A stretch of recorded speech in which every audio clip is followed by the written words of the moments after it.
कि आज हरियाणा के अंदर जहाँ तक किसानों का सवाल है, 24 फसलों के ऊपर हमने एमएसपी। अब जो अपने पंजाब के किसान भाई हैं, उनको ये सारी की सारी चीजें जो हैं, जो हरियाणा ने करा है, उनको अपने स्तर पे जो है अपने पंजाब सरकार से मांगना चाहिए। नेता प्रतिपक्ष नहीं अभी तक चुना जा रहा, क्योंकि हुड्डा साहब जो हैं किसी और को आगे आने नहीं देना चाहते। जो आप उन्होंने बात तो ये समझ रखा है कि ये सब कुछ मेरा ही है। आज हमारे साथ हैं राज्यसभा सांसद श्रीमती किरण चौधरी। किरण जी, आप जिस काम आई हैं, किसान नेता को श्रद्धांजलि देने आई हैं, उनके बारे में दो शब्द।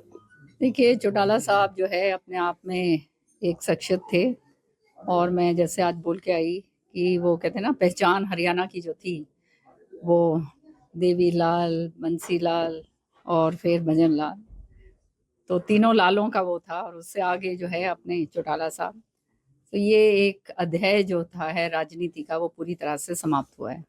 ये अलग किस्म के लोग थे, जो कह दिया वो कर दिया, और जो है लोगों के साथ जमीनी स्तर के ऊपर जुड़े हुए लोग थे, तो उनके जाने से निश्चित तौर पे क्षति हुई है।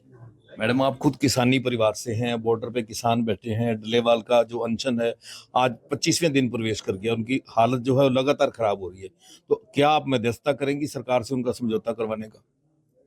नहीं, देखिए, सरकार के साथ उनकी बातचीत चल रही है। जो उनका लेवल है, सरकार जिस स्तर पे भी कर रही है, तो वहाँ पे वो बातचीत तो उनकी चल ही रही है। जहाँ तक डालेवाल साहब का सवाल है, तो मैंने सुना है कि वो बहुत बीमार हैं और उनकी तबीयत ठीक नहीं है। तो मैं तो यही प्रभु से प्रार्थना करूंगी कि उनको जल्दी से वो ठीक हों और उनकी लंबी उम्र हो।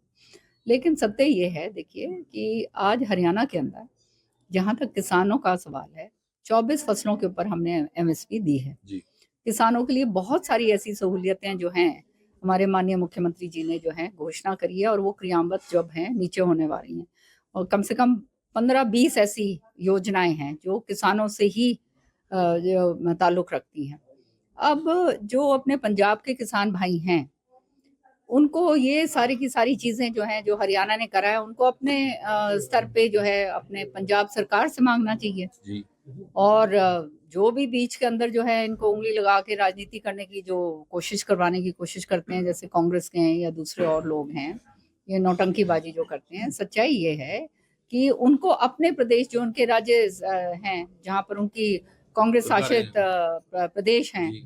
जैसे मसलन तौर पे कर्नाटका है, तेलंगाना है, हिमाचल प्रदेश है, तो वहां पर जो है ये बोलते तो बहुत बड़ी बड़ी बातें करते हैं यहाँ पर, ये जो है किसानों को उकसाने की, लेकिन अपने प्रदेशों के अंदर जहां पर इनकी सरकारें हैं, वहां पे क्यों नहीं एमएसपी देते? जी। हमारे उस तर्ज पे दीजिए जो हरियाणा ने जो काम करा है।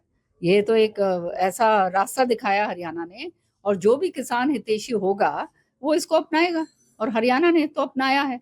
तो ये जहां तक हमारे हरियाणा के किसानों का सवाल है, उनको तो जो है देने में सरकार ने कोई कमी छोड़ी नहीं।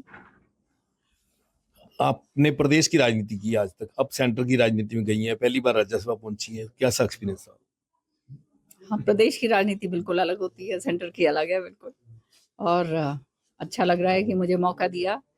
वो कहते हैं ना, हिंदुस्तान की सबसे बड़ी पंचायत के अंदर बोलने का, तो पूरे देश के मसले वहाँ पर आते हैं, और मुझे मौका दिया जाता है कि ये संचालित करने के लिए भी हाउस को।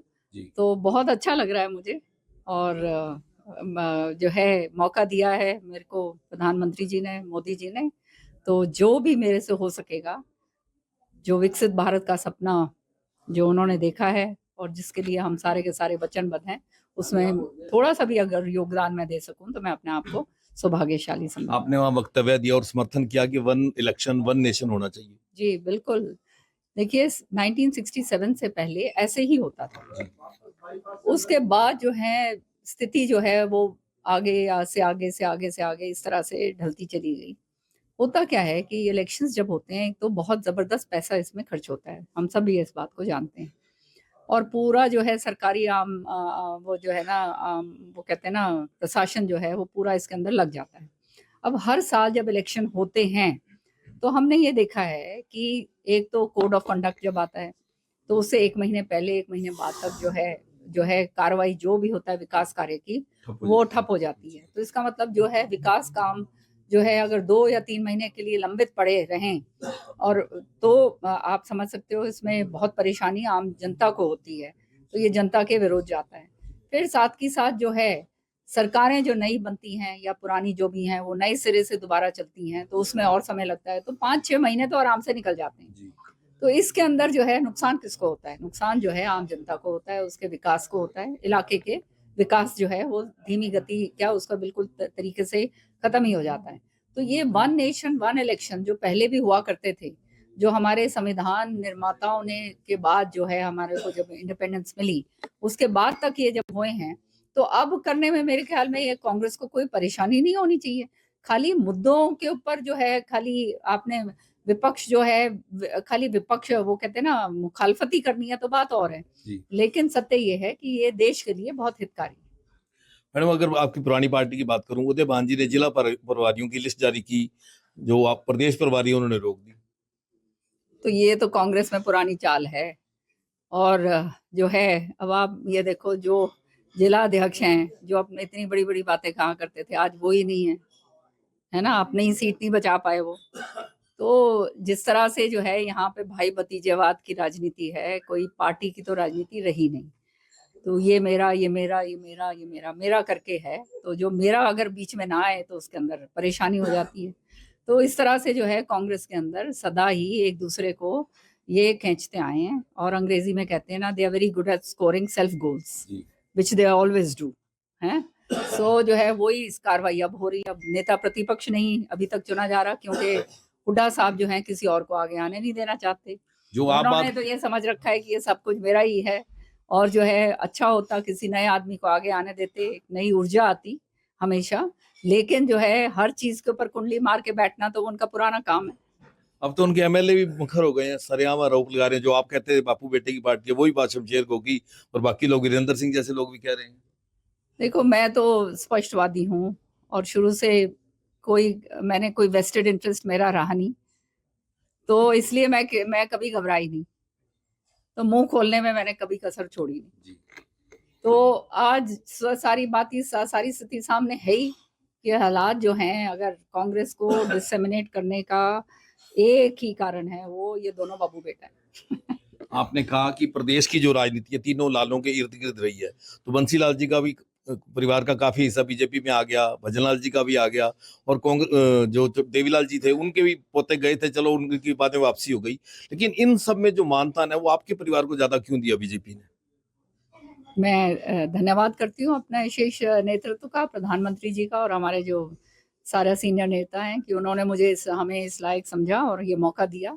और आप जानते हैं कि स्वच्छ छवि के साथ हम काम करते हैं, कोई हमारा वेस्टेड इंटरेस्ट है नहीं। देश के और प्रदेश के हित में जो है काम करना है। एक फौजी की बेटी हूँ मैं, देश हित जो है वो कूट कूट के मेरी खून के अंदर भरा पड़ा है, श्रुति के भी वही है, और ईमानदारी से हमने काम करना है। अपनी पार्टी ने जो जिम्मेदारी दी है, अब जो है वो श्रुति अपने यहाँ पर माननीय मुख्यमंत्री जी के नेतृत्व में निभाएगी, और मैं वहां पर माननीय प्रधानमंत्री जी के नेतृत्व में मैं निभाऊंगी। तो ये थी राज्यसभा सांसद किरण चौधरी, जिन्होंने कहा कि चौटाला साहब को श्रद्धांजलि देने के लिए वो सिरसा पहुंची थी, और वो बहुत बड़े किसान नेता थे, जो प्रदेश ही नहीं देश को भी इस बात का बड़ा नुकसान हुआ है। हरियाणा तक के लिए सिरसा से बलजीत सिंह।